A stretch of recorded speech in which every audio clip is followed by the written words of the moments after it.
Yeah, the sellability score is a way to look at your company through the lens of a buyer. So what was a buyer looking at when they look at your business? Because that's really the ultimate acid test for a company. Is it sellable? Whether you want to sell it in a year or 20 years, would someone come along and buy your business today? And if so, for how much? And that's really the essence of, I think, a sellable company. For a business owner to go home at night and know that they're building an asset, they're building something that's valuable, more valuable today than it was yesterday. That's something precious. And so we really want to deliver that with the sellability score. Our vision for the sellability score is to help create 1 million sellable companies by the year 2050. I think we feel passionate about that because in a little way, we see ourselves like Robin Hood. A lot of business owners grow and build a business, but confuse, I think, growing a business with building a sellable company, because a business that's necessarily big doesn't really mean that it's sellable. Could be highly dependent on one customer, for example, could be dependent on a couple of employees. And if that's the case, it's not really sellable. So our goal is to really help business owners understand what it takes to build a sellable company. The other side of that coin is if they do build a sellable company, they're going to face a mercenary buyer on the other side of the table, maybe a private equity firm buyer, a strategic buyer who does this all day long. And they take a very clinical view of buying a company. They're taking a cold-hearted view of buying your life's work. And so we want to level the playing field. We want to make sure that business owners have the knowledge they need to make sure they can fight back against a mercenary buyer who might take advantage of their relative naivety. You remember Sully, the guy who flew the airplane and landed on the Hudson River? He never had a chance to rehearse. He'd done everything there is to do in an airplane, yet he'd never landed a plane on the Hudson River. In a lot of ways, business owners are in the same boat. We've never had the chance to sell a company in many cases. And so really we want to make sure that you've got all the knowledge you need to have a successful exit.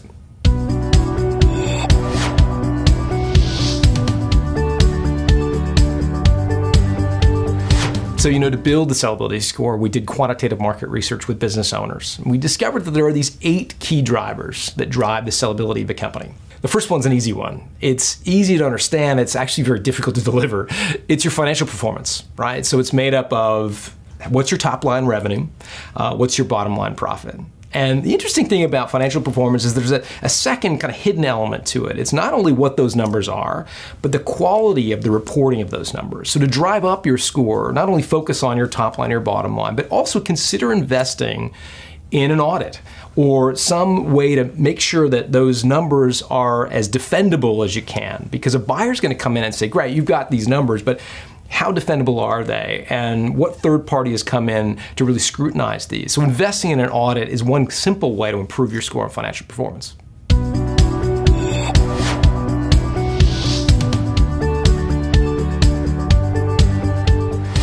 The second driver of sellability is growth potential. So a lot of business owners, when they think about their business, they want it valued on what they've done in the past, right? We're proud of what we've done in the past. That's normal. The fact that you won an association award, for example, or that you've got a 20-year business, or that you're recognized for your reliability, whatever it is that you think you've done in the past.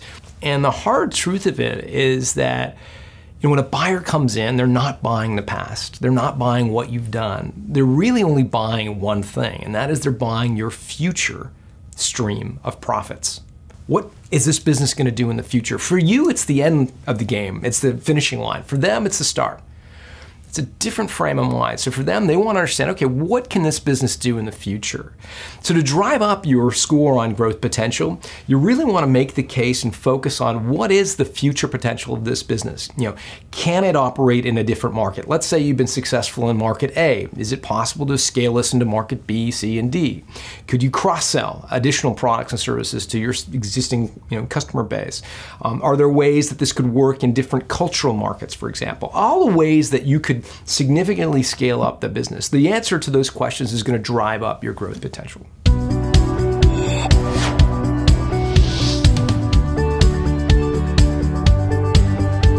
The Switzerland structure gets its name from the country of Switzerland. So If you know anything about the history of Switzerland, it's pretty amazing. You know, they've taken this obsession with being independent. You know, they didn't join either of the two world wars. They didn't send troops to Iraq. They didn't even join the United Nations, if you can believe this, before a referendum for the entire country to decide whether to join or not. They ultimately did, but it really goes to the idea that as a country, they're obsessed with this independence, not being overly dependent on any one, you know, faction or regime, so to speak.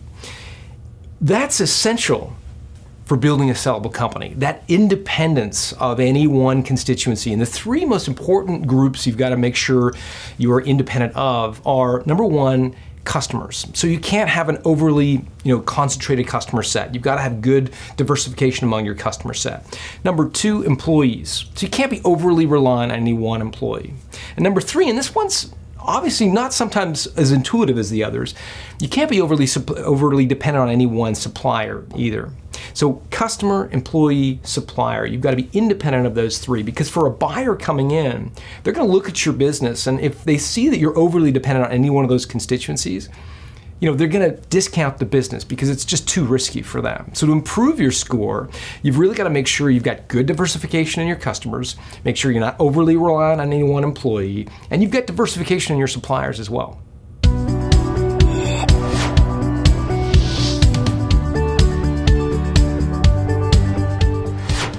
you remember when you were a kid, you go to the playground, you'd be on a Teeter Totter? There's a light kid, and the heavier kid gets on, a light kid goes up.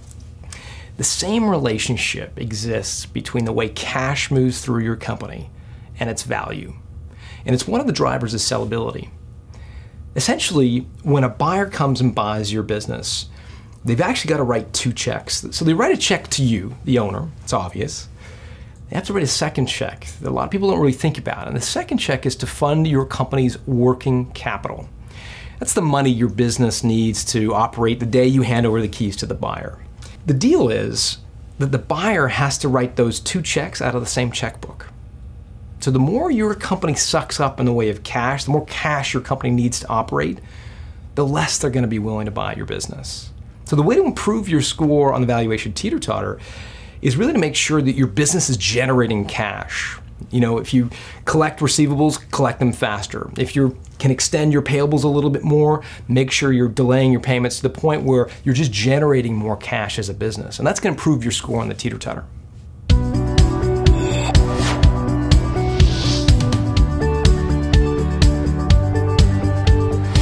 When a buyer comes in to buy your business, they want to understand, okay, how's this business going to continue when you, the owner, leave? And so the more reoccurring revenue you can have, the more valuable it's going to be.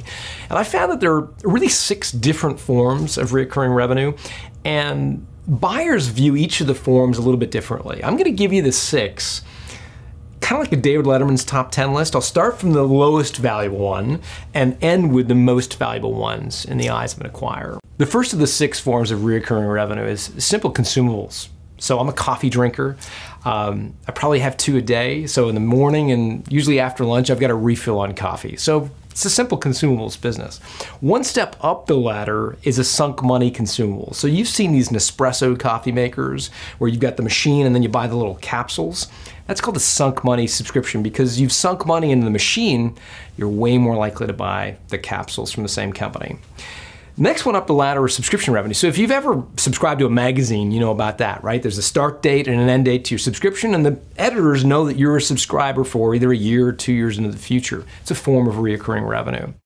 One step up the ladder is sunk money subscriptions, where you sink money into a platform, and then you buy information or something on a subscription basis. A good example of that would be the Bloomberg terminal. Wall Street traders have the hardware, the physical computer that sits on their desk. That's called the Bloomberg terminal. They also buy the information on a subscription basis.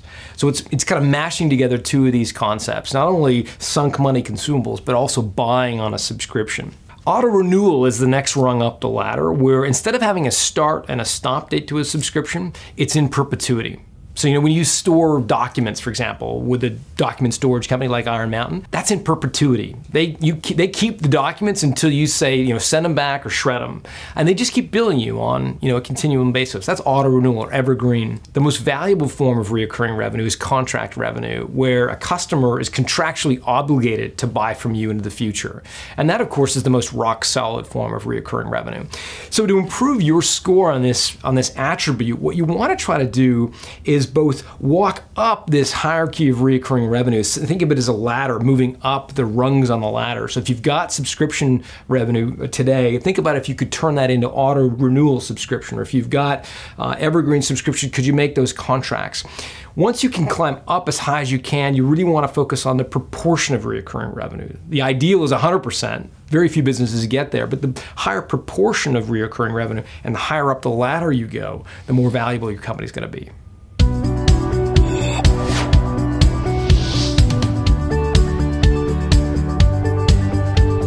So the monopoly control is an attribute of sellability that means you've got control over how you price your product.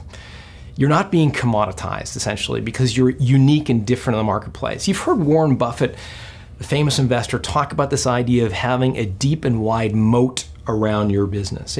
He's referring to the idea that he invests in companies that have a differentiated marketing position. A lot of investors look for companies that have a differentiated proposition because that gives you ability to control your pricing. The more you control your pricing, the more margin you make. The more margin you make, the more you can invest in sales and marketing, and it triggers this nice little domino effect that enables you to stay different in the marketplace. Again, the more different you are, the more control over you have of your pricing. So the way you can improve your score on the monopoly control is to really scrutinize the way you're marketing your business through two lenses. Because a marketing strategy has to have two attributes. It's got to be meaningful to customers, and it's got to make you different. So scrutinizing all the messages you have in the marketplace, so look at your website, the side of your vans, however you communicate to your market, and say, does this make us different? And do customers care? Those are the two drivers that drive up your monopoly control score.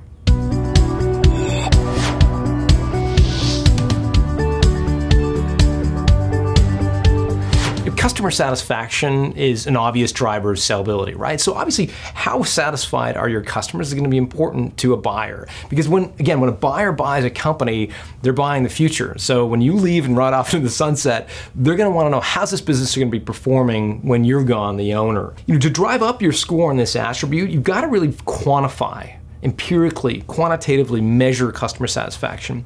Probably the most well-liked, well-respected way to do that is something called the Net Promoter Score. You can Google it later, but essentially you're measuring and benchmarking your performance on the likelihood that your customers are going to recommend you. And the more you have that data, the more you'll know for your own peace of mind that your customers are satisfied, but the more acquirers will also be able to see that your customers are satisfied and likely to repurchase from you.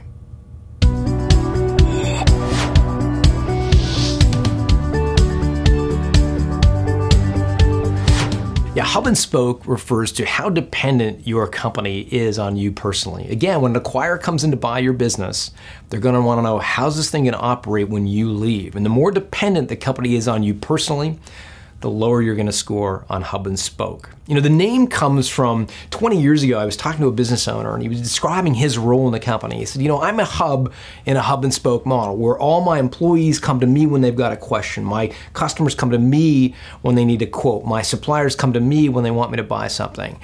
And he was proud of that operating style, saying that, that's what makes his business efficient. Well, it may be efficient, but if you've ever flown through, Chicago O'Hare when there's a snowstorm and the hub breaks down, it gets locked up, it's a disaster. And so the same thing is true of a hub and spoke business owner. When everything is dependent on the hub and spoke or that hub manager, there's not much value left in the company. So the key here is to improve your score on hub and spoke is to make sure your business becomes less dependent on you personally.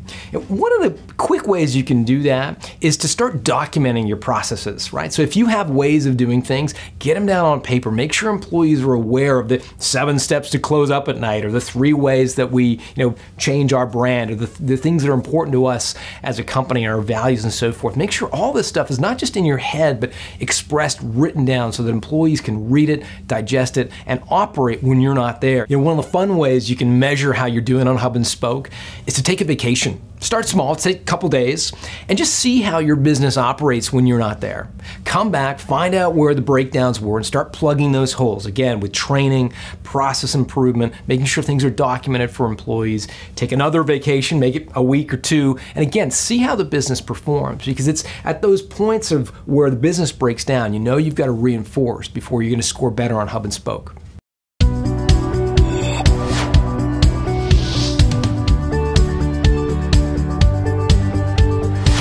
Getting your sellability score is not some intellectual exercise. It has real impact on the value of your company. We did some research and looked at all the people that have taken the sellability score and looked at the offers that they got for their businesses after the fact. We found that companies that scored 80 or above on the sellability score went on to get offers that were 71% higher than the average company. So whether you want to sell your business now or in 20 years, knowing your sellability score, working on it over time is going to have a profound impact on the value of your business.